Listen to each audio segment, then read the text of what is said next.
In this video, we're starting iRacing again with the goal of getting to 6K iRating within the time frame before F1 25 comes out. With that being said, we have an F3 race followed up by an Indycar race. I'll be uploading regularly with iRacing if you guys are enjoying it, so be sure to let me know down in the comments. So with that being said, let's get straight into the video and onto the first race in VIR. On the grid for our first race of the day, the first race is going to be an F3 car at Virginia International Raceway, closely followed up by an Indycar at Long Beach. Anyway, lights are on, lights are about to go out, they have gone out, and we got a terrible start. Didn't slip the clutch correctly, and then we have lost the track position going down to turn one, but we're going to put the car down the inside of Matty to try and reclaim the race lead as we go through the first sequence of corners, but we are going to be on the outside line and we are going to be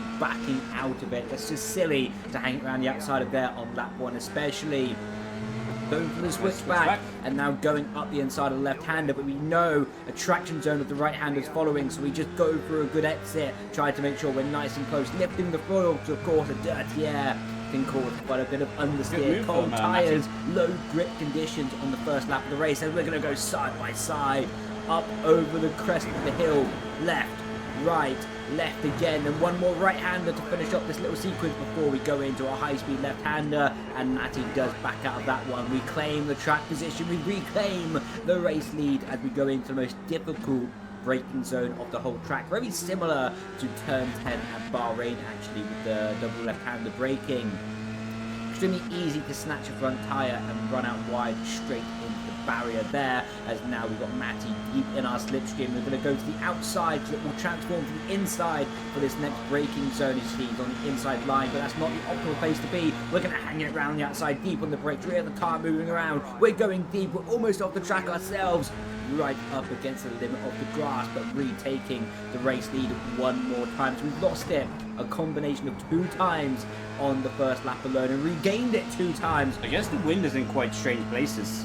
As you can see, I think everyone's struggling as well. We talk about the wind because, of course, iRacing does simulate the wind as well. What's going to be changing the grip and our ability to get the aerodynamics being efficient as the race goes on. You can see going wide on that exact corner that I was talking about before, with the very, very, very difficult braking zone, and now just weaving, trying to break the slipstream to Matty as he's all over the back of us. You need to be about 3 tenths behind going onto this straight to have a really solid chance of being side by side for the braking zone. And you see Matty is now going in the same position as he did last lap, and we're going to hang it around the outside one more time, just up the inside, and we just reclaim the position. Able to release the brake pedal at the right time to roll speed into the apex and just get the position back before the curbstone. Yeah, there must be a massive side wind there. You can hear me saying there must be a massive side wind because the car is just understeering like a boat once we get from the apex onwards. Now Matty's all over the back of us, going around the outside of turn 1, deep on the brakes. He's going to go for the switchback and just not able to make it work. Quite smart of him. Try and go for the switchback there. You can even hear my live comment saying that was quite smart of him to go for the switchback as he goes up the inside, and we do leave him just enough room on the apex there, having to be a bit reactionary in that situation, turning the car into the left-hander, back on the power, but you can see the racing is already quite aggressive, it's already quite on the limit, and it is going to be a cracking race from this point onwards as well. The slipstream is very, very high on this car and track combination. As you can see, it's all over the back of us, rising over the crest of the hill one more time before going into left hand. He looks down the inside, but we're having none of that and just start turning the car in to make sure he can't claim the apex before we get there. Down the gears, into the right-hander, a bit better than last lap, getting on the power, and you can see the gap is 3 tenths behind. Man, I guess there's a headwind in that corner. Again, I don't have a wind meter, so I don't actually know where the wind is pointing. But there's more grip than normal there, so I need to push it a bit further. You can hear my comments about the wind and it's moving around the track. I'm just trying to adapt. And the rear is like super unstable on that corner. So I guess there's a tailwind. And that would explain why this corner is really struggling as well. Because it goes from tailwind to side wind. as I was saying, just adapting my driving and trying to work out the wing direction on the go and talking about it in my live commentary during the stream, because this was taken from a live stream as Matty goes down the inside and now side by side through turn 1, getting back on the power, trying to reclaim the inside line, and we are just going to be hanging in there side by side, and disaster is going to strike us. There's actually a netcode incident in the corner, and yeah, you can hear me instantly say, what happened to him? I think that was netcode, surely. Although we got a 4X, we didn't have contact. You can see iRacing has this thing with netcode where contact doesn't happen even though it does. We'll see after the race. I think netcode hit. Yeah, I mean, we'll check after the race. The guy's spamming thanks in the chat, so I guess he's not happy. So yeah, basically that's netcode. It was 100% netcode. I'll show you after the race as well within a clip. But the guy wasn't happy. Very not happy. Wow, the guy in chat said stick to F1. I think it was netcode, my guy. We'll check after the race, but... As that is happening now, Deco Hardy is all over the back of us and challenging for the race. If it wasn't netcode, and I didn't squeeze him on the grass, then it's just racing. Like, providing I left him the space to the curb, and you finally did. How did I nearly take him out twice? I defended the position twice, quite aggressively, at the end of the back straight. But there wasn't ever like a nearly takeout. Isn't this supposed to be your job? Not anymore, mate, I retired. I mean, if you were saying that a few months ago, why not? But yeah, he wasn't happy. I get it though. To be honest, I completely get it. I don't know if he saw back that it was netcode, because it was quite clearly netcode when you watch the replay as he disconnects. Oh, we disconnected. Aww. I was actually enjoying that. So yeah, he disconnected from Robbie, but like I said, I get his point of view. Report. I would love if he sends a steward report against my account. So yeah, I get his point of view completely. And as I actually go through I actually need to focus up again on my own driving. But I don't know if he saw the fact it was netcode or not. But yeah, at the high and low of it, I understand his point, and it's quite frustrating when you have an instant iRacing, especially when we were racing quite well for the win before that point. At least in When you my went opinion. deep? Yeah, that's what I mean. Like, I went deep, but I didn't really take him out. As we're looking at chat and interacting with chat, and Deco goes down the inside of us, side by side, briefly in turn 1. But yeah, this is footage taken from live streaming. When I'm live streaming iRacing, I'm over on the platforms, and able to then basically take the footage and make a YouTube video out of it as well. So that's what you're watching today, and hopefully you're enjoying the video and slightly different content compared to just F1 on the channel, as we have another bit of live comms. You can literally feel the wind pulling the car. Right, let's see if this is 40.0 on the steering wheel. Would be nice. 39.9, nice. So yeah, this is where the mixes. Tico goes down the inside one more time, very late in the break, leaving space at the apex, reclaim the position around the outside line into double left-hander. Tico thinks better of it than going around the outside. We're able to claim the racing position, back on the power, but he's going to be all over the back of us. He thinks about looking down the inside one more time, but just a bit too far away, getting back on the power, building up momentum, and then going on to this quite, not mini straight, but by straight definitions it's quite small, but a long time flat out just with curves in between. As what a fantastic... As the Monaco on a shoulder makes you want to quit. This actually is. Not surprised.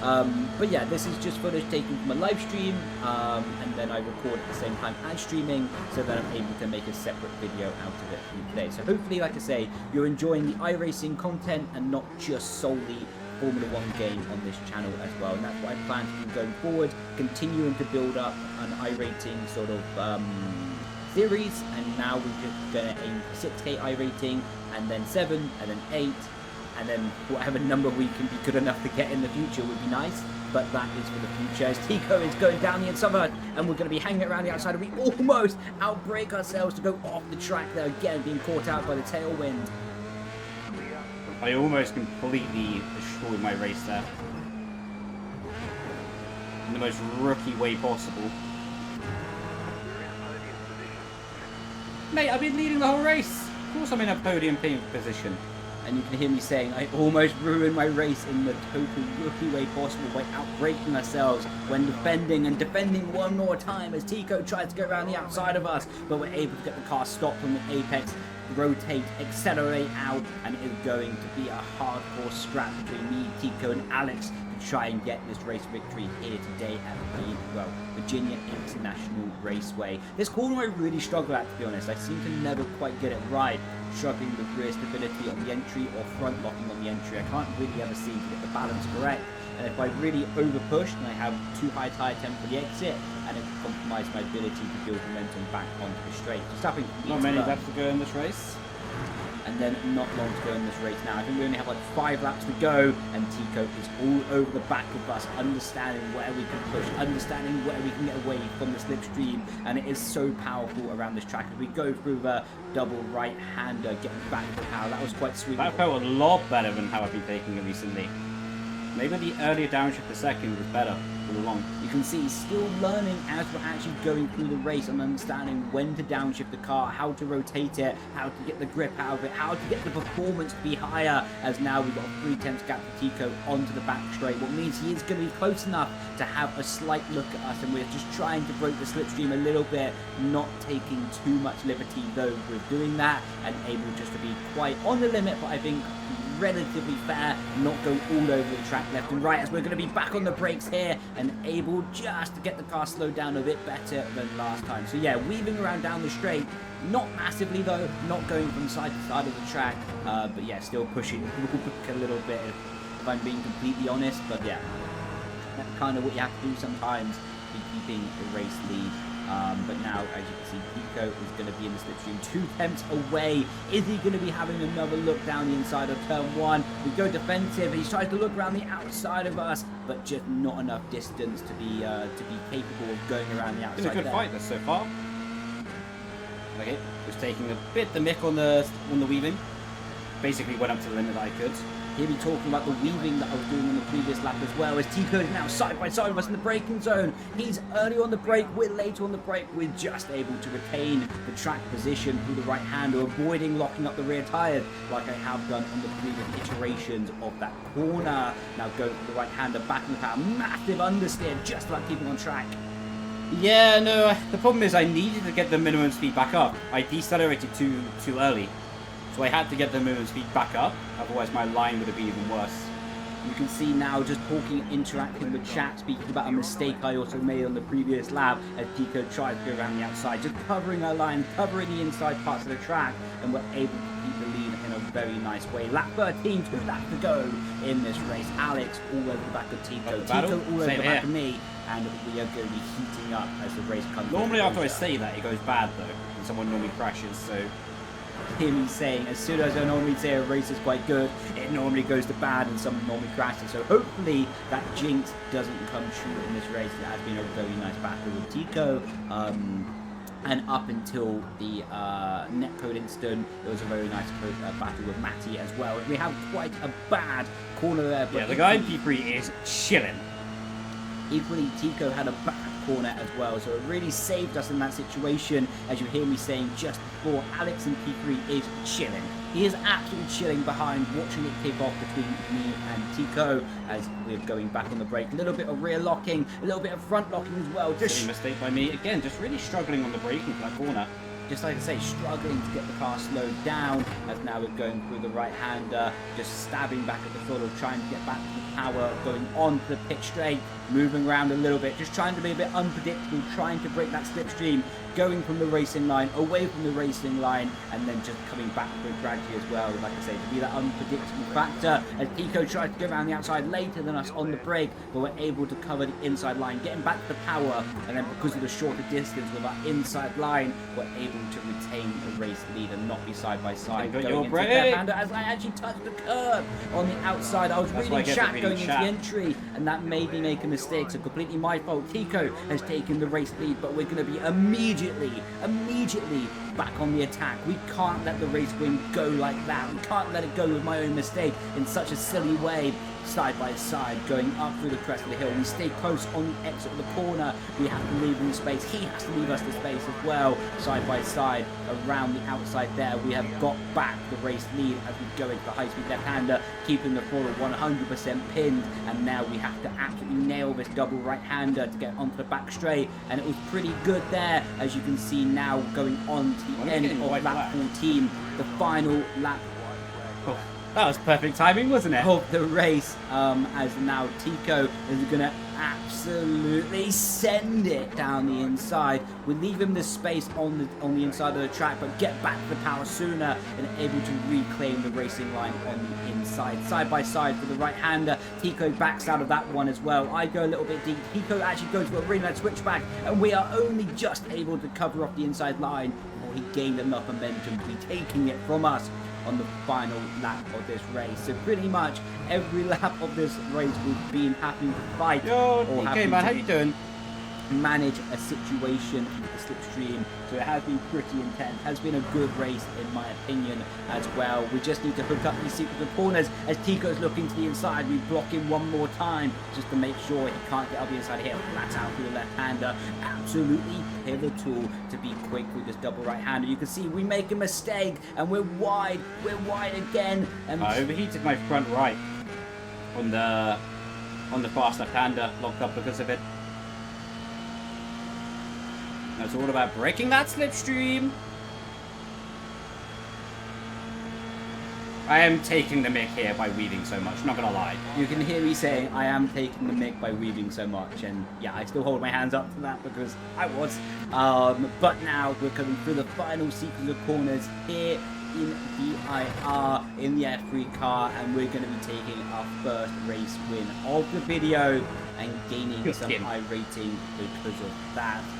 Now we're just moving across the line because it was a nice battle with Tico, and then we're going to get into this netcode incident as well, just breaking the car, slowing the car down, tabbing out of the car. And yeah, you can see this is the instant with Matty just going through it right now, and as you can see it was just netcode because he just started spinning randomly. There's nothing I could have done, to be honest, because I left him more than a car width to the outside of the track, and it was netcode as well. So literally nothing I could have done. If Matty's watching this, sorry, but yeah, nothing I could have done either way. But now moving on to the next race here in Indycar. Bit more performance out of the car. Long Beach, and it is going to be qualifying. We have 2 laps to get this hooked up on this fantastic circuit. First quali lap. Yeah, it's not going to be easy. This track is so difficult. The tyres are really sensitive on tyre temp as well, and I'm driving the fixed what we setup, can make of this, and it's quite stiff, and the bumps are quite aggressive on this track. Down to turn 1, braking over the line. What's quite risky actually, easy to lock up the car. Down into first turn, now into the roundabout, the corners, second.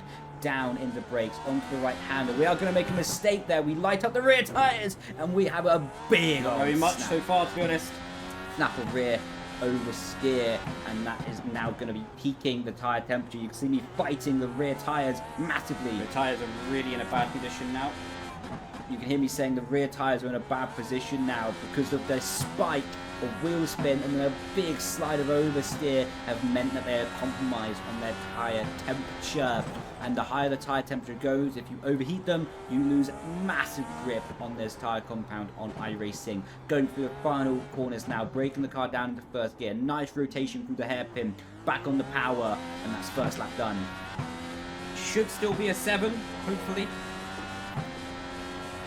7.5. We need to manage the rear tyre temp on this lap a bit better. You can hear me saying, need to manage the rear tyre temp on this lap a bit better. Turn 1, we have a hesitation on the wheel, down the gears, into first gear. A little bit wide of our apex there, losing just half a tenth.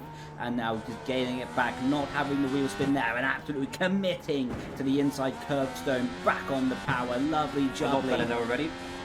And we are 2.5 tenths up. Later on the brakes now, roll more speed into the apex. At peak speed, we were 4.2 tenths up, but had another net gain of the delta through that corner, through the right hander, back from the power. Now 3 tenths up on the delta. Have to be careful of rear tyre fade though.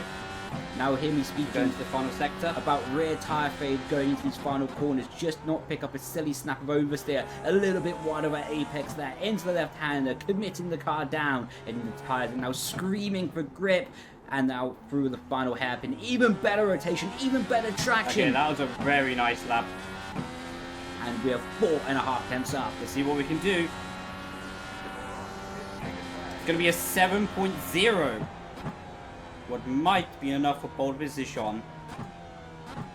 Yeah, I'm happy with that final lap. That final lap was on it.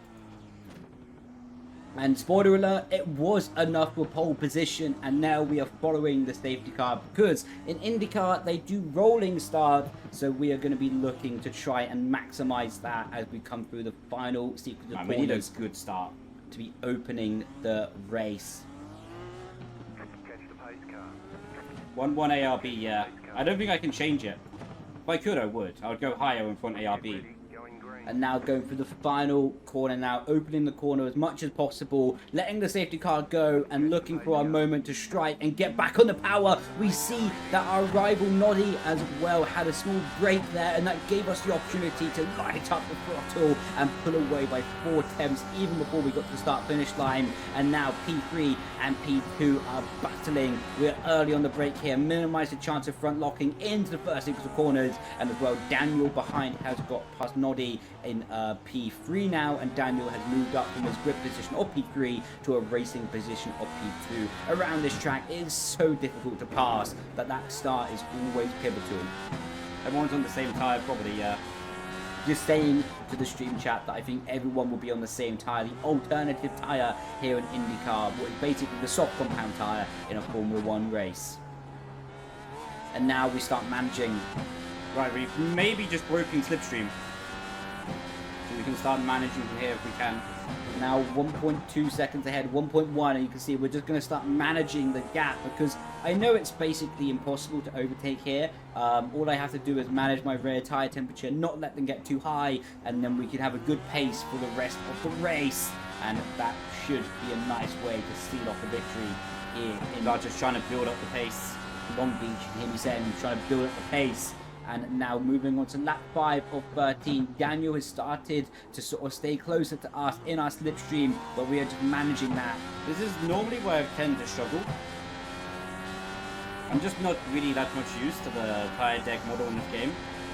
So as the race goes on, I seem to lose a little bit. Hear me saying that I tend to struggle with rear tyre deg and temp on this game. What is true? To be honest, I'm still learning a lot about iRacing, especially with the IndyCar, how I manage the tyres. But I did get help actually during the race.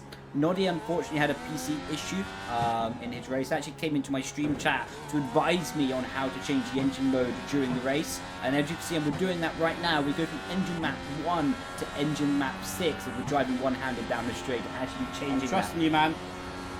And yeah, basically that just changes the torque and the power curve of the engine, of course, meaning that we have a more lenient ability to get on the power, putting less stress through the rear compounded tyres, and that really is helping them over the course of a racing stint.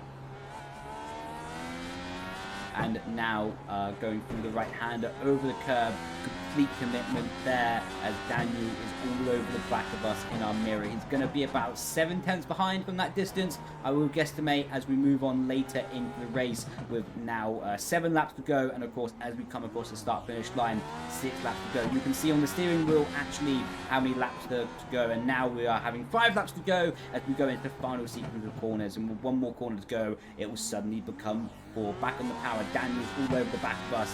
We just have to keep it calm, composed, quick, and we should be safe. 4 laps to go with 97 seconds of push to pass.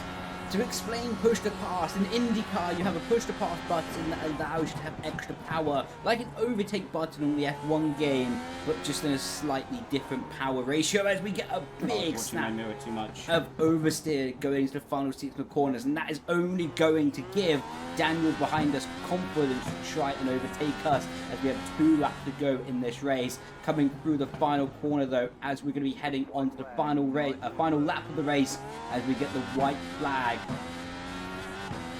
White flag, still got 44 seconds of push to pass, so we could basically push it everywhere.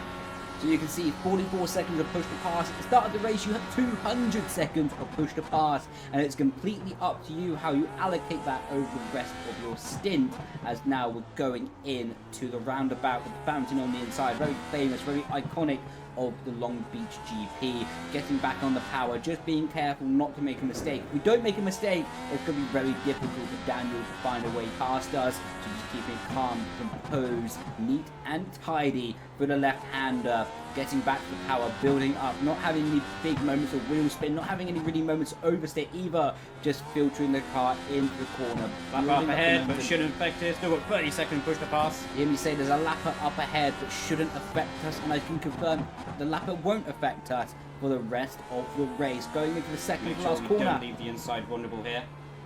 Just saying I'm not going to leave the inside vulnerable here, so he can't have a big old dive and then punt us The out final of the way. corner.